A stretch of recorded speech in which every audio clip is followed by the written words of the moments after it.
Hey, Charlotte. Voting isn't just going to the polls on Election Day anymore. Options like early voting, mail-in voting, and ballot drop boxes are available to more voters and are growing in popularity. They sure are. How to Vote? It's a tool created by Democracy Works. It breaks down the options your state offers for casting a ballot, empowering you to decide when and where to vote. Democracy works best when we all vote, but misinformation and confusion about election procedures have resulted in low voter turnout. How to Vote, a tool created by Democracy Works, takes the guesswork out of the voting process. Don't let those assholes confuse you. You decide when and where you're going to vote this year at howto.vote.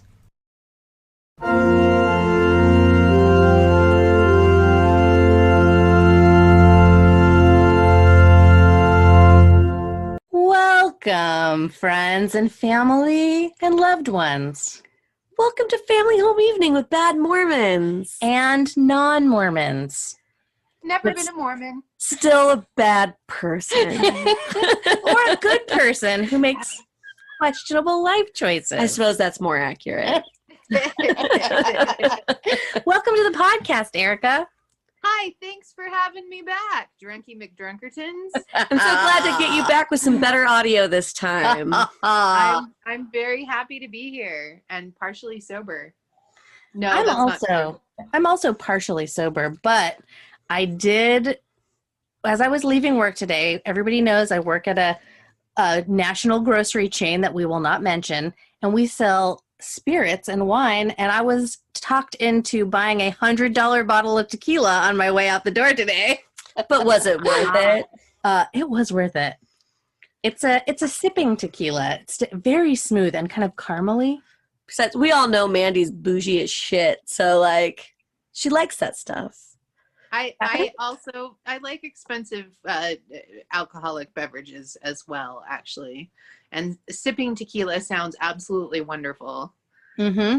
I kind of came to this point where I realized I set up this bar in our living room because I have like 47 bottles of whiskey and they're stashed all about the house. And I was like, I want to showcase my fine whiskeys. And then I realized we don't have any tequila. So on my way out the door at work, I was like, oh, hey, so-and-so, my friend, I need some tequila for my home bar. And everybody was like, wow, you have a home bar? Like, I can't even I get 3 bottles in, and then the next thing I know, all the bottles are gone. And I was like, that was me. I remember when I was you. It's true. Also, it helps that I may be known around town as the town drunk. So when people get rid of their booze, they're like, Charlotte, we don't really drink anymore. Would you like our booze? I'm like, absolutely, thank you. She's not lying. There's a whole cardboard box in the garage right now full of some cheap-ass off-brand liquor. Listen, I will be throwing in the Bacardi garbage. is not off-brand. Really? Jose Cuervo is not off-brand. We have tequila, Mandy. Besides, I'm going to make some, like, jungle juice with that shit. Because I'm not use, old. like, rubbing alcohol for jungle juice or... Oh, I think no, that's Everclear. Everclear, yeah. Everclear. What is the difference between Everclear and alcohol? Rubbing So alcohol? strong. Oh. I don't know that there is much of a difference. You can ingest Everclear, you bastards. Everclear comes in a glass bottle. Do you remember we used to go across the border 20 minutes north to Idaho to buy Everclear when we were in high school? We did. And the Mickey's Big Mouths, because we had really horrible taste in beer and we wanted it kind of secretly to be punished by our beer drinking choice. So we picked Mickey's Big Mouths. And then there was some sort of like purple wine cooler thing that you could get there too. It was a 2-liter, right? It was a 2-liter bottle. Oh Yeah. my God, that's It was fucking called, vile. I think it was called Jungle Juice. Or I think you are right. we'll Google it and I'll find out and I'll put it on the Instagram. But I think it was called Jungle Juice. It was Everclear that came in a 2-liter bottle and with like purple drink or pink drink, and you would buy it at La Tienda.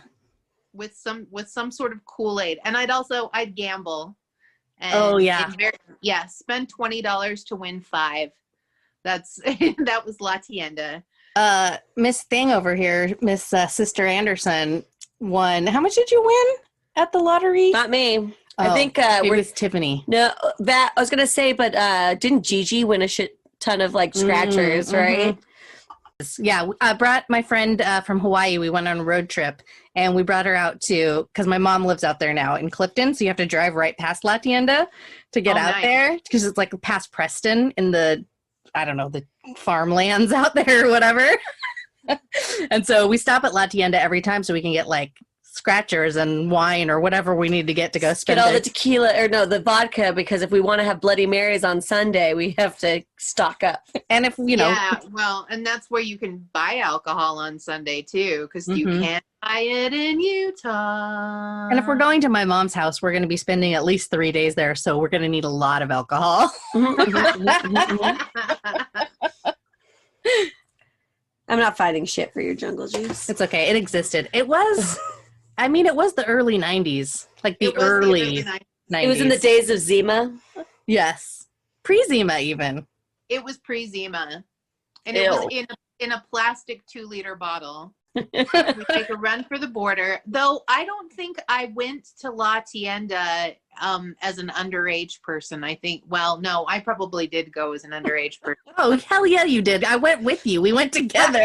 I had to think about it. I was like, why would I do that? But why would I have bought Mickey's Big Mouths if I could literally buy any other type of beer? Why would I have made that choice? Because those were awful. But why did any of us buy Mickey's? Because you got a lot of it and it was cheap. Yeah. And you also get a riddle. And what was that rapper's name? That white rapper that drank it? Eminem. No. He's He was one of the first. Vanilla Ice. Yeah. No. Was it him? Ice. Somebody drank about, or somebody rapped about Mickey's, drinking Mickey's. Because it's cheap. Shamrock. It's not like, I can picture it. It's on the tip of my tongue. Oh he's my really trying to God. glamour. He's like, oh, this is what everybody drinks because it's cheap and shitty. No, I'm not arguing that. Okay. I'm just trying to remember who the rapper. And I know, like, Courtney loved him. She had a shirt, and he rapped about. He was like dissing DJ Quick in one of his songs. Boom shalak lak boom. That's the guy. The UB40 guy? No. Boom shalak lak boom. Everybody. I'm gonna have to Google it. I don't know what you're talking about. But please All keep right. singing because I'll cut that out. no. I don't want to subject anyone to my vocal stylings of X brand white rapper guy from the 90s. That is a pity. Would you guys like to start by telling us what you're drinking? I am drinking a glass of Cabernet. Yes, Cabernet Sauvignon, Undaunted, Washington State. It's a 2018 Horse Haven Hills. Mandy's also drinking the same. I am. I got it from work on my way out the door.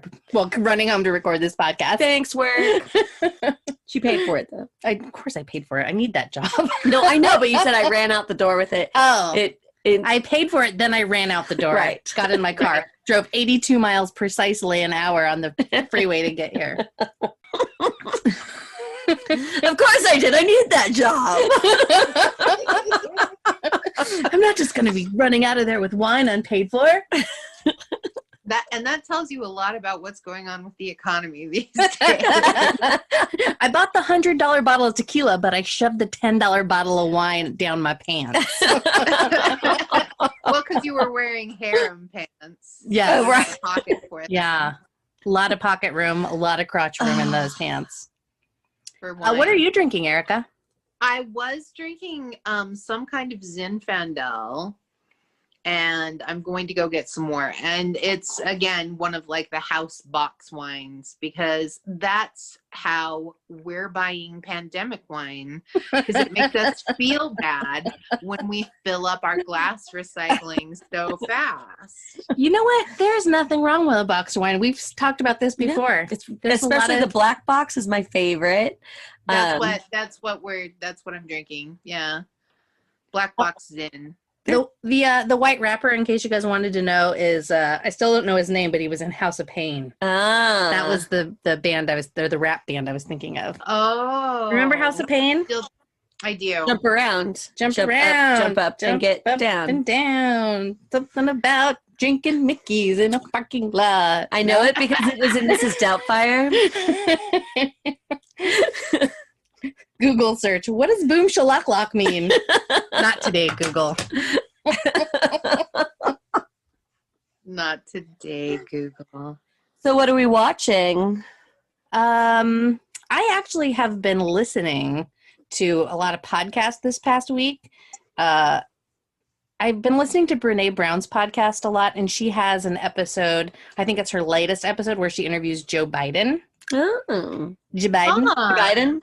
And it's really, really great. Like her stuff, she basically kind of goes over the same, her specialty is basically like, you know, she's like corporate, she goes to corporate infrastructures, and she goes to like professional sports teams, and she goes to, you know, basically places where like leadership, the quality of the leadership really is reflected in the whole business or the whole team or whatever. And she's great. Like that's how I heard of her. It was at my job as well. But so she interviews him, and she basically just like tries to get him to explain like what his views on power, and like basically like there's 4 different types of power, and it's either like power over, which is like that fear-based, you know, very finite period of time type of power, or then there's all the good types of power, which is like power with, or power within, or power like empowering other people. Right. And so she's just like, I'm going to ask him these questions and, you know, see what he says or whatever. And it was just very like, very kind of heartwarming and very like, I don't know how to, I felt not discouraged and shitty for the first time in a while. Oh, you know what I nice. mean? So I highly recommend giving that one a listen. That was a really good one. And the guy, like I've just been kind of like meh about Biden. Obviously it's Biden or nothing. You know what I mean? Like we're not voting for anybody else. Don't vote third party, people. It's going to fuck everything up if you were thinking about it. She just said, I voted for anybody but Trump, and I just put in the comments and said, unfortunately, any vote that's not for Biden is a vote for Trump. And then I just had somebody just be like, that it's because of thinking like that it's like, oh, no, it's thinking like that why we got George W. Bush with Nader, which is what I responded with. And they just came back with, if everybody thinks that way, we'll never have more than a 2-party system. And I agree with that, but this is not the time nor the fucking place. Right. Well, voting is not a Valentine. It's like public transport. So if that bus isn't going exactly where you want it to go, you're still going to take the bus that gets you to the closest stop to where you need to get off. So if we want to have 3 parties, because I was a Bernie fan because I'm dirty hippie in my liberal bleeding crying soul, and so I liked Bernie Sanders a lot, but the Biden bus will get me closer to Bernie Sanders than the Trump bus, which will get me closer to The Handmaid's Tale. Right. And to be fair, Biden is going to be a 1-term president. He's too old, right? I mean, he's very good chance. Said that he is a transition president. What he has called himself. Oh, good. See, the fact he even says that. Biden. You mentioned that before, Erica. I think when we spoke before, we ended up cutting that out because of the audio issues. But what were you saying that he'd said about being a transitional president? He knows that he's not going to be a 2-term president because he is like really, really old. But what he had said was that he was transitional. He was there to get us out of our democracy is in a really bad situation. And if people who are Republicans and Democrats who are paying attention to it have seen what a bad situation our country is in, and he's there to help transition us out of walking off the cliff, basically. Right. Is what And there was something about like the millennial vote too, that he was part of that same. Oh yeah, if I remember right. It was the kid who was asking. Oh yeah, the kid who was asking for the question was, why should we support you? Why should millennials support somebody who is so old, basically? And he's like, because I'm clearing the way for you. I'm a transitional person. I expect the power to be in your hands next. And so and millennials are going to be the biggest, because Generation X, we're tiny. Yeah. We're a small generation. And then millennials are really, really quite big. They're going to be in power soon, and then everything's going to change because they grew up with like gay people on TV, and they grew up with hip hop music, and they grew up with like a whole lot of things that we didn't, and the boomers definitely didn't grow up with. So Right. I always get sidetracked onto politics, like right at the beginning, which is not even what this podcast is about. But it's so hard to think about anything else right now. So after the election, everything it's so overwhelming. Like everything living in this country is so overwhelming right now.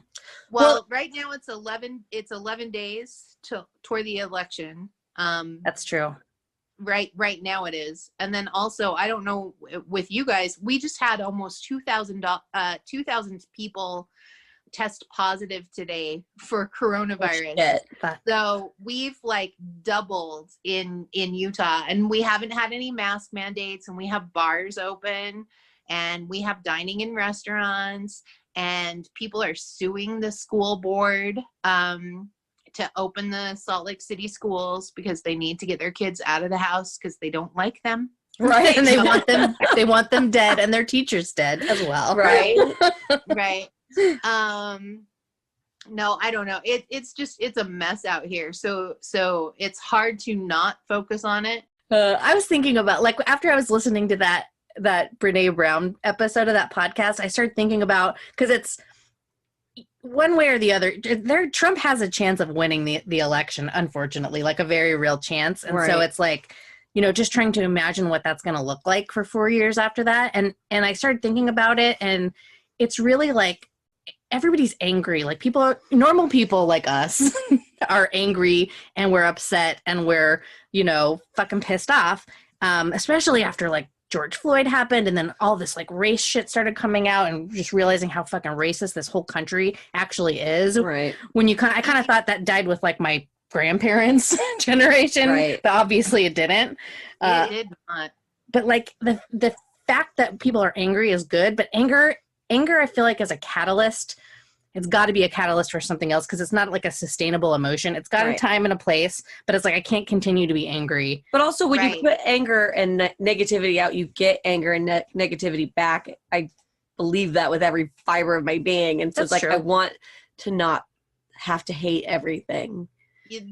I'm angry because I'd rather not be scared. Right. And that's why I've been angry in many other times in my life. I had to go to anger management therapy, Mandy, because I was a little bit of I was a bitchy person. I would pick fights with people because it felt better than being scared or feeling like worthless or not worth things. So you felt in a position of power if you were angry. And that's why I'm angry, because I'd rather do that than be scared, because I've had so much shit happen this year to be scared about, with like earthquakes and COVID and tree falling on our fucking house. Like, I'm a wicked witch east. So Salt Lake City is a hellmouth. You know it. I know it. Dogs know it. It's where all the heathens of Utah go to conglomerate in their little blue dot outside inside the rest of the red state. Yep, that's exactly right. This is where all the homosexuals and people of color and liberals and snowflakes. I was going to say the other word. Yeah, I was picking up what you're putting down. Oh yeah, because that makes me mad when people say that. Yeah, but then they win when you get mad, so don't let them win. That's true. I think my favorite thing now to do, I've been watching I May Destroy You. Ooh, what's that? It's on HBO, and the comedian, oh gosh, I can't remember her name because I'm drunk. She is so great. She is so great. The show is so great. Get your Google machine out and look out I May Destroy You. So is that what you're watching right now to bring back to our bring it back full circle to our introduction? I am. And it's a good show. But one of the things that actress does, it's based on her actual sexual assault at a bar and how she dealt with that for the next few years. But it's funny. Michaela Cole? Yeah, Michaela Cole. Thank you. And she's brilliant. She's fucking brilliant. And she's really, really funny. And she's British. The show is British. Okay. But so part of it is her dealing with all these emotions and how she feels. So what she started to do is make people explain themselves. So when somebody says something racist, or if somebody says something sexist, or makes like a sexist joke or a racist joke or an ableist joke, then you say to them, what did that mean? I'm sorry, what do you mean by that? I didn't understand that. I love that. So what are you thinking when you say that? So what am I supposed to take away from you saying that? And that their whole idea, all their power unravels in trying to explain themselves. Because if you've ever asked like somebody who's sexually harassed you, what do you mean? Yeah. What? And then they'll be like, "Oh, it's a joke. Lighten up." And you'll be, but I really didn't understand. Explain it to me. And keep pushing them. I've heard of that before. But you have to say it like smiley and lighthearted, because if you come off as, no, what did you mean by that? Then they'll get defensive. But if you keep it light, but you still keep pushing, they have no choice but to either explain it or realize they fucked up. Yeah, that's a good point. Especially if it's in public. Right. Yeah. In front of other people. But Michaela Cole, I like her very much.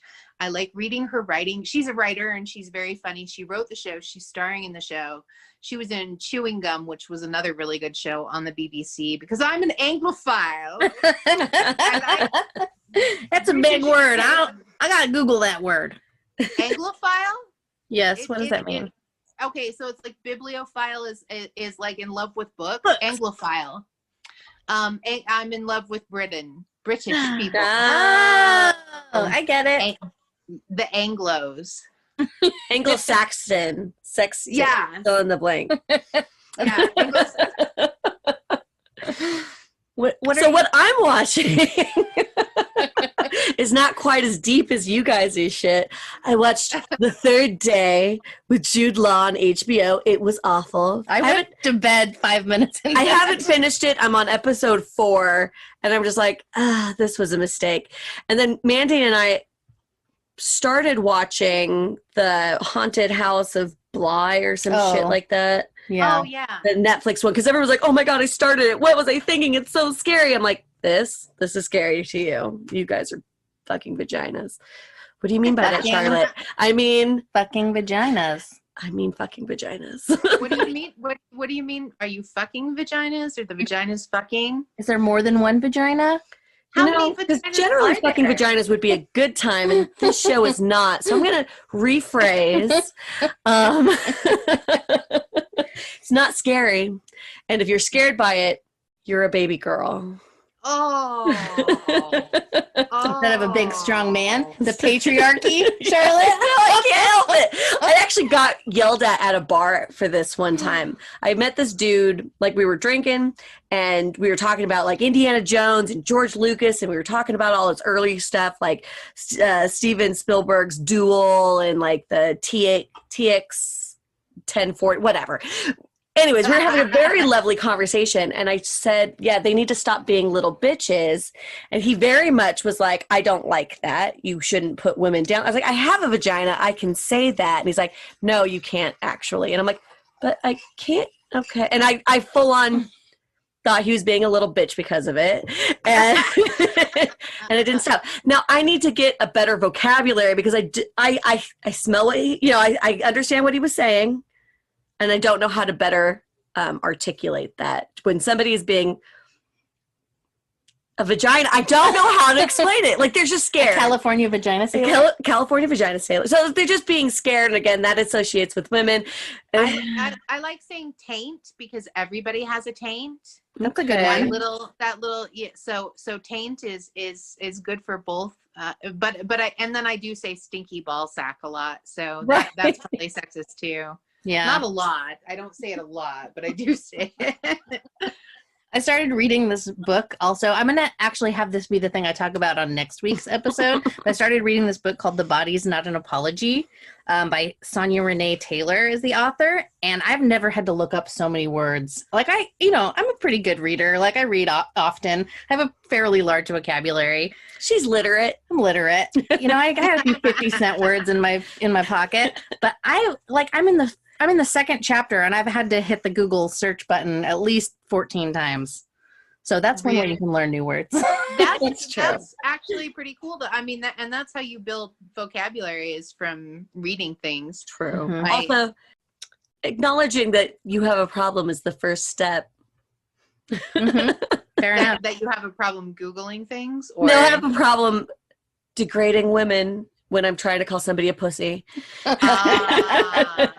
Pussy or vagina. Yeah, all of it. Again, being So a when you're tank. saying it, do you mean like weak or do you mean wet and able to Weak. make bees Well, and come it's out not of just- it? Or do you mean Because pussies are actually very strong. So if anything, it would be a ball sack because that is very weak.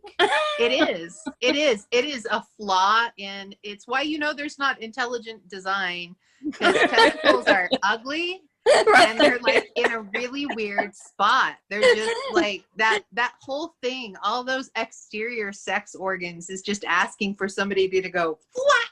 And they don't age well. What? Yeah. They do not They age don't age well. well. No. To be fair, they weren't good anytime, but the older you get, the worse it is. Have you ever seen like a grandpa at the beach with like his ball sack full on hanging down to his ankle? Yes. But I was in No, Hawaii. Amanda, I have not seen I've not seen that. Come on out to Hawaii. We got a lot of old uncles out there with their balls hanging in the sand, dragging. Actually, we did see one guy we did see that in a grocery store actually when we went to swim with the stingrays. Oh yeah, Kona. Yeah. Oh fun. man. That's That was pretty cool. right. Mm-hmm. Okay, so ball sacks Hawaii, synonymous. Yep. Old people, Hawaii, not synonymous. Well, and that's great though. Man, I would like to do that when I'm old is just go hang out with my tits hanging like empty banana sacks down to my belly button. Like a peeled banana that sat in the sun for 4 hours on a beach in Hawaii. Yep. Getting old's cool. Gross. Right? Should we tell some stories? Do you have anything to repent? Probably. I repent that I call everybody a vagina sailor, pussy. Aw. You know what I'm gonna repent for? I'm gonna repent for voting for Ralph Nader in 1996. That was a mistake. I was part of the problem. I should have gone ahead and voted. Oh, I think what would be a good time now is not necessarily a repentance, but one of our listeners explained why, from our last week's episode, why the fish don't die when the lightning strikes. That's what it is. Right? That'd be a good one. Mandy, you tell it because it made sense to you. All right. So if you happen to catch our last week's episode, we talked about some questionable choices that we made during electrical storms. And in my brain, I was like, it's fine to be in a body of water because when the lightning strikes, if it was going to electrocute you, all the fish would die. Erica, I can see the look on your face. And that's just what my mind was thinking. I somehow knew that wasn't right. And it's not right. So we had one of our listeners and patrons, Siobhan. She texted me and she's like, "Hey, by the way, I Googled this for you. You could have done this yourself." But no, she didn't really say that. But she did say, yeah, she said, so basically a charge builds up on the surface of the water, much like it does on the surface of the ground, and the electricity gets dispersed on the surface of the water. The fish are swimming below the water. So like if there was a fish in mid-jump, it would be fried. Okay. But so I guess the moral of the story is if you happen to be in a incredibly crazy electrical storm in the middle of a body of water, dive and hold your breath for as long as you can. Hold your breath for as long as you can. Or get out of the water if you can. Adversely, get out of the water. Don't stand in the water with a cell phone. Yeah, that was also a mistake. Lake Tahoe, mistakes were made. I'm so out of wine. Go This get is the really wine. painful. Well, how I'm about gonna this? go get You some go wine. get the wine. We're going to hear a word from our sponsors, and then we'll come back and tell some spooky Halloween stories. That sounds exciting. I'm going to go get some wine.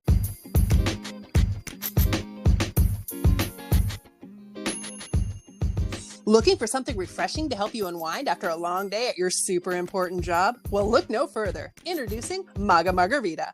Maga Margarita is the greatest pre-made margarita you'll ever have, and the only margarita you'll want to drink until you die. What makes Maga Margarita the best? Well, just like the Made in China tag in your MAGA hat reminds you, you can't trust America to make a great product. That's why all of our ingredients are sourced from other countries, ensuring that no American jobs are created. The best rapists and tequila come from Mexico, and so does ours. Our limes and delicious sugar sweeteners are farmed and purchased from China. We also include bags of salt to rim your glass, salt that comes straight from, you guessed it, China. And just like number 45, Maga margaritas are smart, super smart. Maga margs can only be chilled with ice cubes made from bottled water from other countries. If you try to use America water, the Maga flavor will automatically change to taste like urine. Plus, all those extra empty plastic bottles will look great littering the streets, helping to keep America the garbage capital of the world. Plus, our listeners can save an extra 10% online with the discount code COVFEFE. That's COVFEFE. So enjoy Maga margaritas, because everyone knows the only way to make America great again is to get drunk and fucking forget about it. And we're back. Welcome back. Welcome back, everybody. Hi, we're back.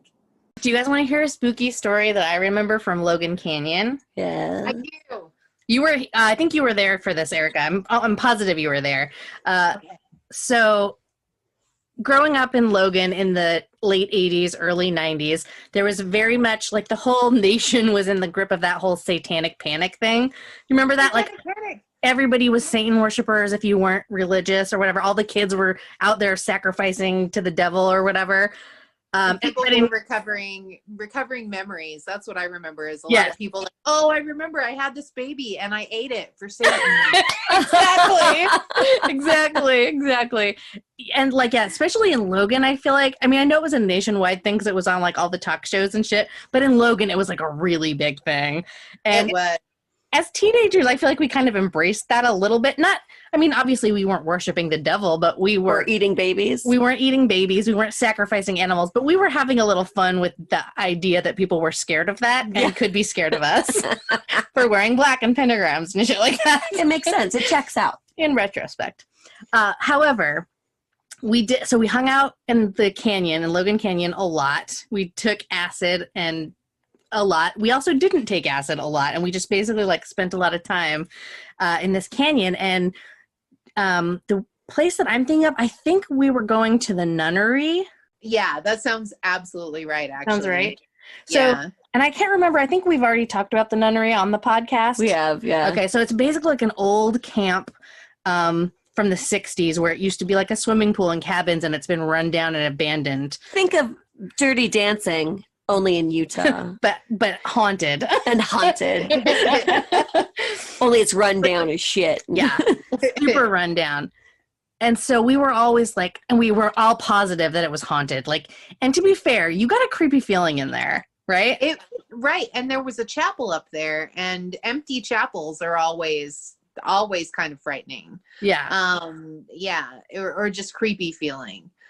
But there was that whole rumor that there was a nun who had gotten pregnant and had killed herself because of her pregnancy. And I remember one Halloween, you went as the nun who was pregnant and had hung herself up That's how every good horror movie starts. Yeah. Wasn't there something about the swimming pool too? Like somebody drowned, or she drowned the baby in the swimming pool. I think she'd like drown herself in the swimming pool, or had the baby and drowned the baby in the swimming pool. It was something like that. Yeah. Like you had a rope around your neck because how you showed direct.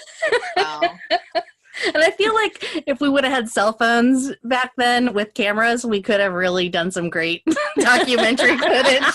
But it's all just lost to our own memories and whoever else was with us. Yes. I think Halloween for me was like, what is the sluttiest costume I can get away with wearing, but still pretend that it's not me who's this sexually free. No, sir. It's a costume. It's that kitty cat. Meow. I think like 2 years in a row, I was a psycho slut from hell. That was the actual title of my costume. I like it. I'm a psycho slut from hell. I don't know what that means at that age. It means you're gory and your tits look fabulous. That's exactly right.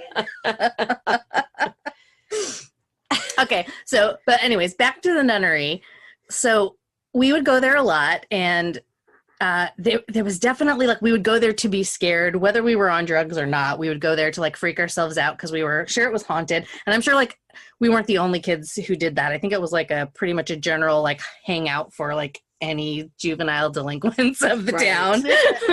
But I do remember this one time, and you have to tell me if you remember this, because this is a memory that stands out in my brain as like one of the weirdest things that's ever happened to me. So what I remember is I honestly can't remember if we were on drugs or not. I think we were. I think we had taken acid, and we were going across, I think we were walking from the cabin, because the cabin was about like a quarter of a mile walk or so up to the nunnery. And so I feel like winter time. no, yeah, it's wintertime, because so you had to, basically we're walking along this trail, gravelly road thing. And then there's a big open clearing. And on the other side of the open clearing is like the amphitheater, which is like an outdoor, like stone amphitheater or whatever. But I remember it was, so like we're walking, there was maybe 4 or 6 of us, but I remember it was winter because there was snow all over the ground, and it was a really bright moon. So it was really bright out. You've got this full moon, the reflection off the snow, super bright. And we're all walking, heading towards the nunnery. And then all of a sudden, like nobody said anything, and we all just stopped. And I don't know how much time had passed, but a little bit of time passed. And then wordlessly, like we all turned around and went back. And like, I'm getting goosebumps just telling the story. Like, but it was kind of like nobody said anything. We all just left. And then once we got to like where we felt like it was safety or whatever, we were all like, did you feel that? That was weird or whatever. Like, that was so strange. And from my own memory, I felt like all of a sudden, like it was dark. I couldn't see anything. And I felt like I was upside down or sideways. Like I couldn't tell which way was up, which way was down. Like I was underwater. Yeah. And so like that, I think that was why I had stopped. And then realizing everybody else had stopped, then we just turned around and we're kind of like, did you feel that? What the fuck was that? Do you remember? I do. I remember, I thought I was having a panic attack actually, because I remember not being able to breathe very well. Yeah. And so I just thought I was freaking out, and it was a good idea to turn around, because I was freaking out. I remember that totally. Yeah. Is that when the road was closed, because the road to the canyon was closed, and we walked back in the middle of the road, in the middle of the highway? Yes. Yeah. Yeah, that was so weird. We must have been on acid. Oh, of course. Yeah. But that's one of those things too, where if you haven't taken acid, like when you take it in a group, you experience like a group think and a group feel, sort of, which is kind of a cool thing. Yeah. At least it is for me. Like when the few times I've experienced it's happened to me a couple times, but this was one where it's just like nobody said a word. We all just stopped. We all felt whatever we felt, which sounds like it was probably a lot of the same thing, and we all turned around and fucking left. Freaky. I've done acid with a group, and we were never on the same page. No, like one person was in a closet doing something else. I was talking to myself in a mirror, like Nicole was off doing something else. Like, I think in Logan Canyon, like we didn't have nobody had phones, nobody had cell phones. Even if you did, you wouldn't get a signal up there. But of course they weren't invented then.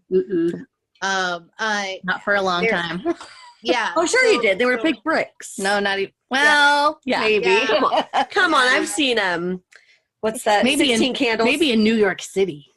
Oh, I've seen 16 candles. I know. Or those people in Los Angeles with their big brick phones walking around and talking while walking. It's just crazy. I was thinking though, I feel like that there was some talk, and it's been 100,000 years ago, so I don't remember, but I feel like there was some talk about how there must have been Satan worshipers there, and they were like doing spells or something to keep us out, to ward you off. And we were all convinced that was what was happening. That sounds really familiar. I think I might have burnt that brain cell out. That does seem familiar.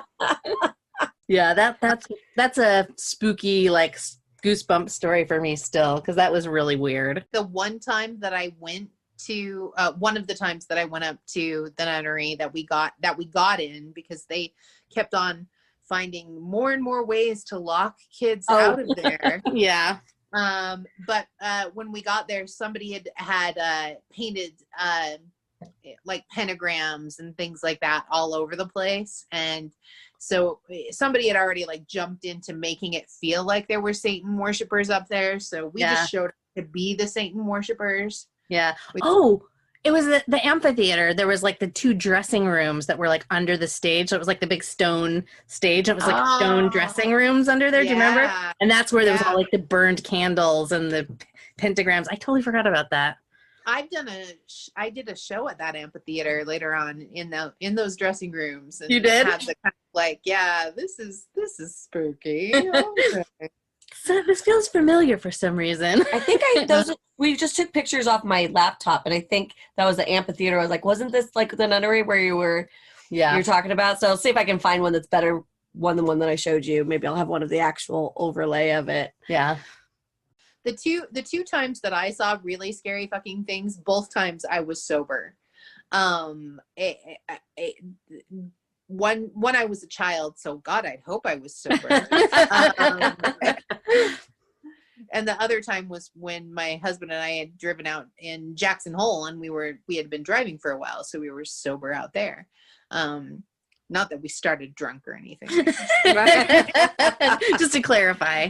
Not that we had later become sober, but we had started sober and we had remained sober both times for the scariest things I saw. And I'm not that I'm as self-centered as Charlotte, but I'm pretty self-centered. And I'm a skeptic, and I just don't.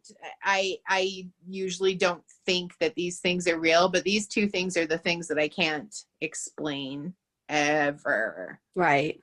Do you want to talk about it, or are you just do you want to leave us guessing? No, I'm going to leave you guessing. No, okay. When I was a little kid, so as might have been mentioned before, I'm an actor, or have been an actor. And when I was a kid, I was an actor too. I was a kid. I was an acting kid, and I was in a production at a local theater in Logan. At the Lyric Theater, which is a vaudeville house. When I was probably 8 or 9, it was a production of The Wizard of Oz, and I was playing part of the tornado and a citizen of Oz because I was too tall to be a munchkin. So it's a waste of your talent. I know, right? But I wore the house on my head as part of the tornado. I like danced around with the house on my head. It was pretty cool. The little model of Dorothy's house. But we're getting notes after the show, and you can see there's a balcony at the Lyric, and you can see up into the balcony. And what we saw, all the girls who were on stage with me getting notes, saw a figure in the balcony, and you could see everybody's attention go to that figure. And so the person who was directing, who I think as an adult, I know was a college student, but I thought was a professional director. Professional directors too. But she was a college student. Saw that our focus had gone up to look at what was obviously a man standing in the balcony. And she turned around and yelled at him and said, "Hey, this is a closed rehearsal." And she took off towards the back of the theater. There was only one entrance to the balcony, and she took off towards the back of the theater to run up the stairs to the balcony. As we saw this guy turn around, we saw her head pop up. And so they would have passed each other on the stairs. They did not pass each other on the stairs. What the fuck? Disappeared. And that I've tried to throw that around in my mind my entire adult life, because I don't actually believe in that stuff. I want to. I do. I wish I could see people who have died that I love. Mm-hmm. I want to have that be real, and I just don't think it is. But this was, and I don't know how to explain it. I saw what I saw. And I saw what I saw as a kid, and I remember that I felt cold and scared. And then the director ended rehearsal and said, "Okay, we're done for the night," and we all went home. But it was weird. That is freaky. It was, and I remember it now like I'm seeing it then. I can see what the theater looked like. It's been remodeled since then, and I've acted in it repeatedly and been in different places, and everything's different, but I can remember what that looked like and what it looked like for him to turn around and for her head to pop up and for him to disappear. whenever I think about, I'm skeptical and there is no God and fuck magic, and but that one time,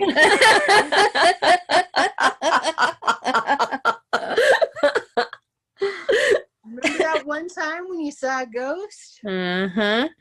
Yeah. I don't think it's that outrageous to believe that like residual energy could be left behind in the form or shape or feeling of something that was once present.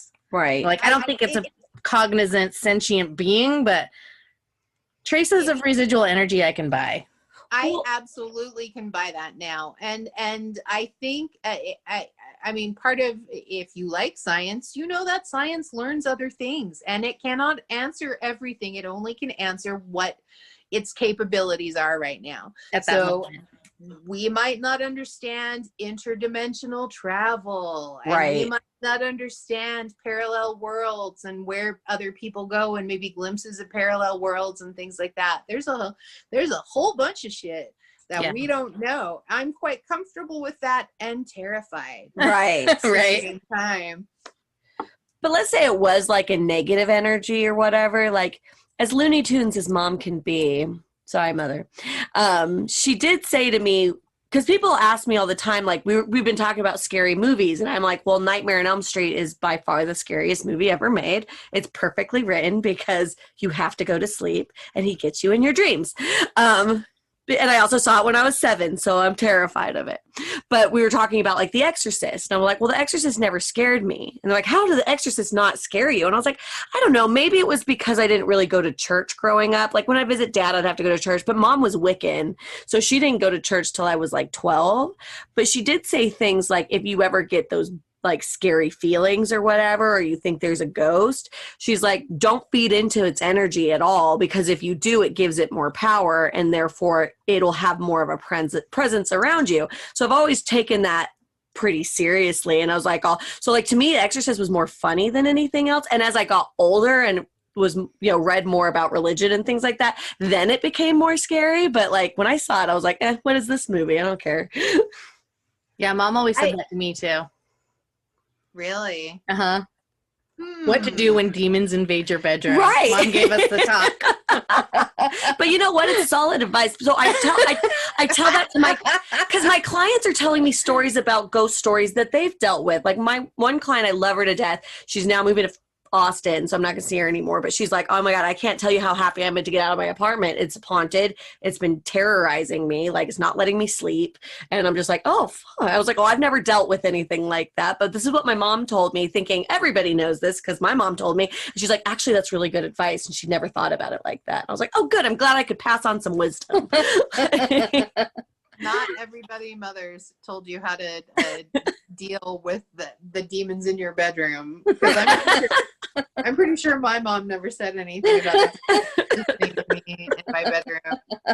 Are the demons trying to sex you up in God, you're lucky. mom's world? Is that like No. No, they're not trying to sex you up. They're trying to make you scared and then eat your energy, eat your fear from you while you're scared. Mm-hmm. Like the Babadook and your Yes, like the Babadook. Exactly. Nice. But then she'd also read the Bible over you while you slept. So there was that. That's a bit hairy. That's well, a bit. she slept. Yeah, She never did that to me. I'd wake up and I'm like, oh, so this is happening. Did she ever call your breasts your dirty pillows? No, we didn't quite go that far. Did she ever flick holy water on you and say the power of Christ compels you? Maybe once. No.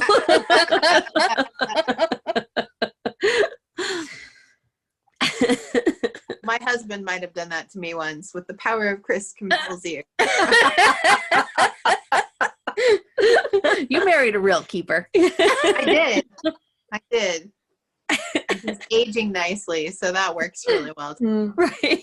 So which brings me to, so I'm with that guy and we're working in Jackson Hole, Wyoming, and this is the other scary fucking thing. And the reason I can repeat this story is because I live with the other person who saw it with me. Uh-huh.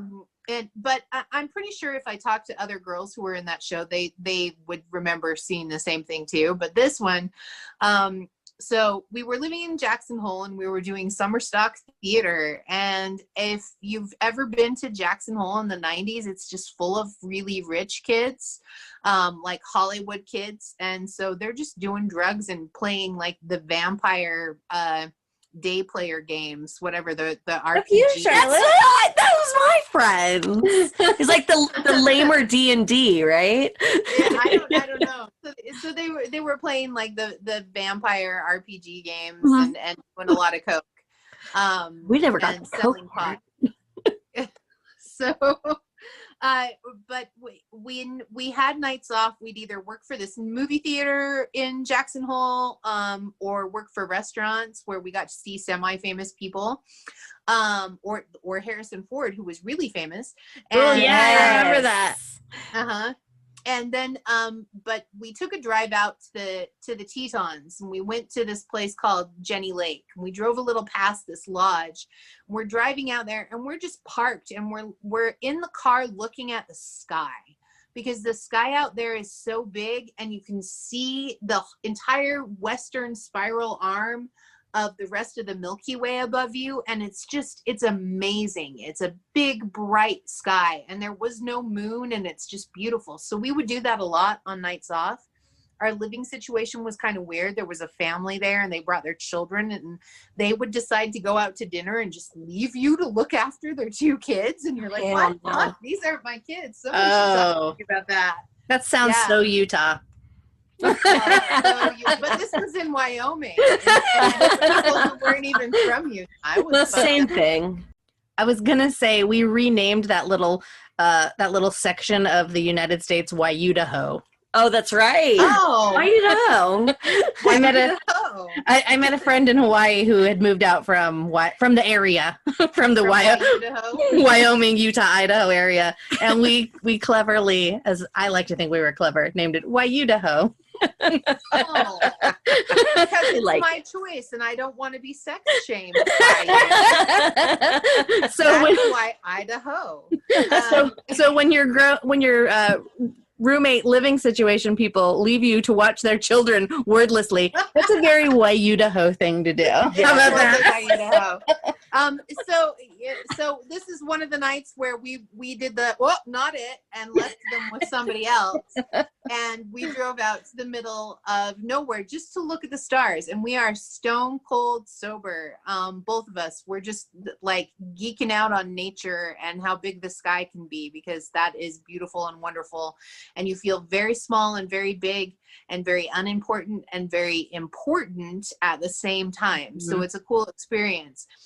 And so we're both lying there, and what we get is like the effect of a slow strobe light going across what had to be 2 fucking miles. It was just light, like a tracer of strobe lights going across that far. And both of us kind of freeze for a second, and then it lit up, and it lit up the whole damn valley really, really wide, and then very, very fast shut down the opposite way. And both Chris and I were like, okay, we're getting the fuck out of here. So we got in our car. We both left. You could see almost the outline of something really big. Shit. And so we got in the car and we headed back towards Jackson Hole. And as we're driving, we passed at least 10, if not 15, black SUVs with their lights off, driving with their lights off, and with no license plates. Shut the fuck up. I am not kidding at all. And I have another person didn't stop you. Was there. Huh? Then I'm surprised they didn't stop you. And do you have any memories of how you got home? They didn't. No. So they were driving in the opposite direction with their lights off and just whizzing past us, and we were like, shit. And we didn't want to go back to the apartment with the feral children of the other actors. We wanted to, so we went to a friend's house, which were a bunch of kids who were hanging out and playing vampires and doing coke. And we went over to their house, and we came in, and I think both of us were just like, sort of looking. And the first person who saw us said, "Oh, yeah, I bet you saw a UFO, right?" What? Yeah. So there, everybody said after we told the story, nobody was impressed. They were like, yeah, there's a lot of UFO activity out there. Did you see the SUVs? Oh yeah, yeah. They're chasing them down all the time. Yeah, it's because of the thermal something. And I was like, what the fuck? What the fuck? Yeah, what the I gotta Google this. And do we need to go out to Jackson Hole and go see some UFOs? Yeah. It was as you head towards the national park, as you head out towards the park there, and not Yellowstone. Yellowstone. Okay. Okay. So Okay, Teton is on this side, and Yellowstone was basically ahead of us, and Jackson was behind us. And these cars basically came from the Jackson direction while we were driving back. But yeah, and I'm sorry. I still, when I think about it, still get that same amount of like, fucking get out of there. Jesus. Yeah, it's not the same amount because it was scary. Yeah, that would scare the shit out of me. Yeah, Yeah. it was unnatural. And then also I don't go much for aliens either, because I think you evolve to a certain point and then you blow yourself up or ruin your environment. And you don't become like somebody who can fly through the sky because you've already killed your environment by fighting with each other over Or killed each other. Yeah. Yeah, exactly. So I'm one of those pessimists who don't think you evolve much farther than now. But yeah, that's one of the other things that is just like, Jesus Christ, that really happened. I totally believe in UFOs. I have a UFO story too. It's not quite as dramatic as that one, but I saw a UFO when I was living in San Francisco. So I was living on Church Street, and we had this apartment where we technically weren't supposed to be on the roof. It was actually super dangerous, but we were up on the roof drinking all the time, and like all the roofs Where Dexter would just were like connected all the way along the block. It was just like, wall to wall to wall apartment. So Dexter could just like run to the end of the block and back on the rooftops. Oh, awesome. So it was super fun to be up there. We eventually ended up getting kicked off of there. The building was sold and bought for some exorbitant amount of money, and we were not allowed to go up there any longer. But so my UFO story is this. So I'm up on the roof like I am a lot, smoking a cigarette, drinking. I was drunk. I'm going to preface the story by saying I was drunk, but I wasn't so drunk that I don't remember what happened. Like I wasn't so drunk that I was like afraid to fall off the roof, or like I didn't have my balance or anything like that. But I was up there like having a drink. You weren't stumbling. Wasn't stumbling. Slurring. I don't know. I was by myself.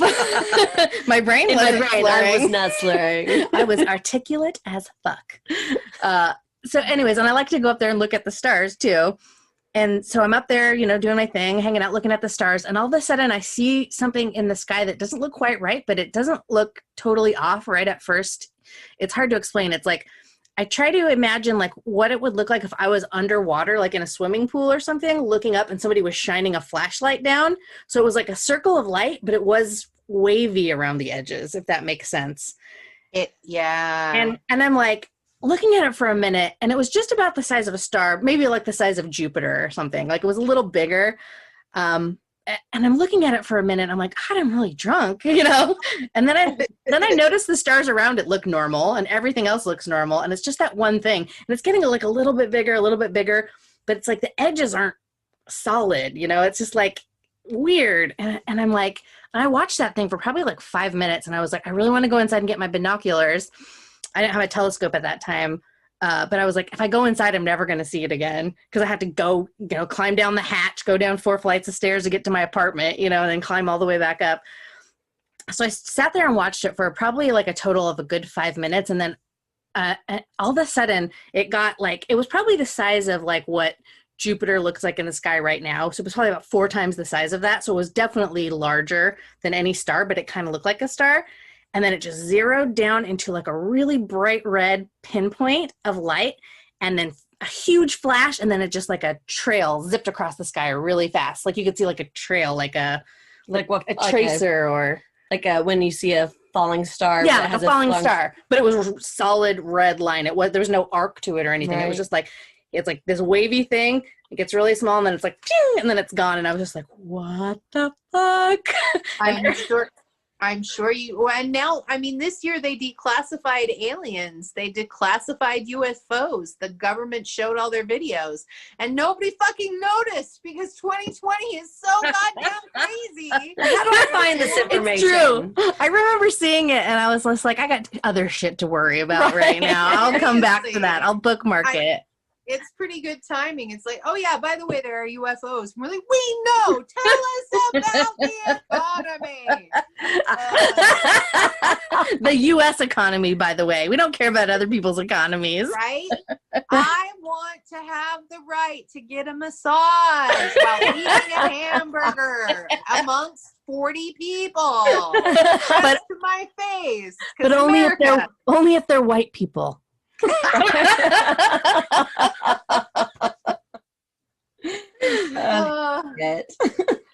Oh my God. Yeah, I've told that UFO story a couple times, and I always start it by, okay, I was drinking, and everyone's like, oh, here we go, UFO story while you're drinking. But I swear, I wasn't that drunk. And I'm sure you saw something. I believe in type. Like, I don't disbelieve unless people are talking about the grays and anal probing, and then I get a little like, is that a thing that happened? Really? That's funny. I saw a movie just like that. I was gonna say my only alien one, like I saw a few things living in Utah, like we'd sleep on the trampoline quite often. And it was like Tiffany swears she was by herself, so I could be just telling her story. I don't know. We do that sometimes when we hear each other's stories enough times. But like I can remember seeing it. It was like a very slow moving, light that looked like a bigger than a star, but not, it wasn't that big. And then all of a sudden it split into 3 different ones. They circled around and like did like loop-de-loop shit and then came back into one. And then it went again very slowly and then was gone. So like that is weirdly familiar, right? I think you see that a lot in Utah. But yeah, like Tiffany could probably elaborate on that. Again, she's like, no, I don't know. You and Laurie keep saying you saw the same thing, but I was by myself when that happened. So like maybe it happens a lot. I remember seeing a lot of like the V formation that was just like it would blink here, then it would blink over here, then it would blink over there, and then it'd be miles and miles away, but it was like exactly the same formation. Like it would have to be such a tight formation, and why would it blink if it was night aircraft? Right. I remember seeing that, and then I think I pretty much talked myself into thinking it was like stealth bombers and things like that. Right. Yeah. Unidentified flying objects. My mom chased that down the street when I was a kid. Right. We had the telescope out. We were looking at something. It was before even Laurie was born. Maybe even before Tiffany was born. But we were out there in the backyard looking at the stars, and she saw that thing. That's the first time I ever saw it. And then she chased it down all the way down 4th North, like down to Main Street. Really? Yeah. I'm like, I don't know, 4. Where's my mom? Chasing aliens. Right. Shocker. But yeah, that one dream I had, and I don't know whether it was a dream or it actually happened, and it could very well have been a dream, but it was like I couldn't sleep for the life of me all night. And then finally, like as I felt like I was just about to fall asleep, that my whole bedroom lit up. Like, and I've got kind of blackout curtains. Well, they weren't completely blackout. They were these brown ones. But like you could just see in between the slots that it was super bright outside, and you could hear like this helicopter sound. And I was like, well, that's not good. And I couldn't move. And I was like, and that's why I think it's like a dream, because sometimes you can't move in your dreams, right? But I was like, I couldn't move, and I kept trying to move. And then as soon as I moved enough, I opened my eyes and it was daytime out. And I was like, what the fuck? Abducted by aliens. But the only reason why I think it might have been a dream, Craig was gone out of bed at that point, like getting coffee. So I think if I hadn't been there, I don't know. Who knows? All I know is it freaked my shit out. Maybe they abducted him too. Maybe, and they just put him on the couch and he just didn't tell me, and I assumed that he was getting coffee. Did you have coffee? I don't drink coffee. I'm a good Mormon. Oh. That's not what the podcast says. I just never like the taste of coffee unless it's got Bailey's and Kahlua in it. I found a way to like coffee at like 11 because fuck Mormons. And that was like one of the things I could do. It's like, no, I drink coffee. Mandy, did I ever tell you about Elder Drake? I don't know. I don't think so. I'm going to tell you Elder Drake. So I'm in high school. Maybe I'm in college. No, I'm in high school. And I come home and my dad's like, you've got to listen to this message, and presses the button on the answering machine, because that's how that was in the olden days. And this voice comes on and says, Erica, this is Elder Drake. I'm very disappointed in your behavior. I've heard from a lot of people that you go to a nightclub that has gothic music. It's called Confettis. I've heard that you've been to concerts at the Veterans of Foreign Wars building. And I've heard that you have been, and like literally he just like went on this big spiel, and there are places that I went to and things that I had done. I have not been Mormon. I don't know who the fuck Elder Drake is. So somebody had been like reporting on me to whoever the bishopric was in the area that I was living. They just assumed you were Mormon. Yeah. And he had gotten the shit together to like call me and leave a message on my parents' answering machine to tell me that he was so disappointed in the fact that I was listening to ministry. Are you sure that wasn't like Cam or one of Cam's friends?